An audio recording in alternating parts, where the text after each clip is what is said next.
Praise the lord. అందరికీ వందనాలు తెలియజేస్తున్నాను. ఈరోజు దేవుడు ఇచ్చినటువంటి వాగ్దానము యెషయా గ్రంథం 53:5 వ్రాయబడినట్టుగా, మన సమానార్థమైన శిక్ష అతని మీద పడెను. నిజమే, మన శిక్ష, మనం భరించాల్సిన శిక్ష ఆయన మీద పడ్డదంట. మన నింద, మన అవమానము, మన వేదన, మనం ఏదైతే భరించాలో అదంతా కూడా ఆయన మీద పడ్డదంట. ఆ పడినప్పుడు ఆ శిక్షకు బదులుగా ఆయన భయంకరమైనటువంటి శ్రమ అనుభవించాడంట. నిజమే, మన యొక్క గాయాలు ఆయన మీద పడ్డాయి, మన యొక్క శాపం ఆయన మీద పడ్డది, మన యొక్క పాపం ఆయన మీద పడింది, మన యొక్క శోధన, దుఃఖము ఆయన మీద పడిందా. పడినప్పుడు అవన్నీ పడి ఆయన ముఖము చూడనొల్లని వాడిగా అయిపోయాడంట దేవుడు. అంటే ఆయన ముఖము మనకు అసలు కనబడని రీతిలో అయిపోయిందంట. ఆయన ముఖం మనం చూడలేని దుస్థితిలో అయిపోయిందంట. అందుకే దేవుడు అంటున్నాడు ఈరోజు మనతోటి, నిజమే, మనము పడాల్సిందంతా ఆయన పడ్డాడు. లేదంటే నువ్వు నేను ఆ విధంగా పడి ఆ విధంగా అనుభవించాల్సిన పరిస్థితి మనకుంటుంది అనమాట.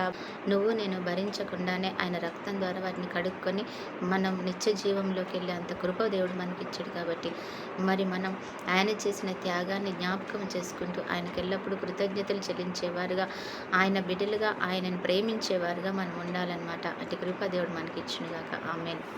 ప్రార్థన. పరిశుద్ధుడు అయిన దేవ, ప్రేమ కలిగిన తండ్రి, యేసయ్యా నీకు వందనాలు చెల్లించుకుంటున్నా ఈ మధ్యాహ్న సమయంలో ప్రభు, ఈ సమయంలో ప్రభు మమ్మల్ని జ్ఞాపకం చేసుకొని మా చుట్టూని కంచె వేసుకుంటున్నందుకు వందనాలు.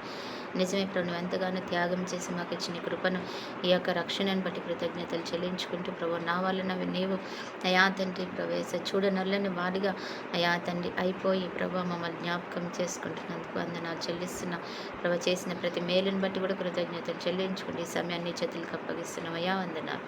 అలాగే ప్రభా, నీకే కృతజ్ఞతలు చెల్లించుకుంటూ ఈరోజు ఎంతమంది బిడ్డలైతే ప్రభా తల్లులు మేలు పొందుకున్నారో జ్ఞాపకం చేసుకుని, ఇంకనూ మేలు పొందుకోవాలని ఆశపడుతున్న ప్రతి బిడ్డని జ్ఞాపకం చేసుకొని మేలుతో నింపండి ప్రభా. నీకు దీర్ఘాయుష కృపా కాపుదలు, క్షేమం, సమాధానం దయచిన. అలాగే ఈరోజు బర్త్డే, మ్యారేజ్ డే జరుపుకుంటున్న ప్రతి బిడ్డను కూడా జ్ఞాపకం చేసుకోమని అయ్యా, మీరేమైనా మహిమ పొందుకోమని యేసయ్య శ్రేష్ఠ నామంలో ప్రార్థించి అడిగి వేడుకుంటున్నాం తండ్రి. ఆమేన్.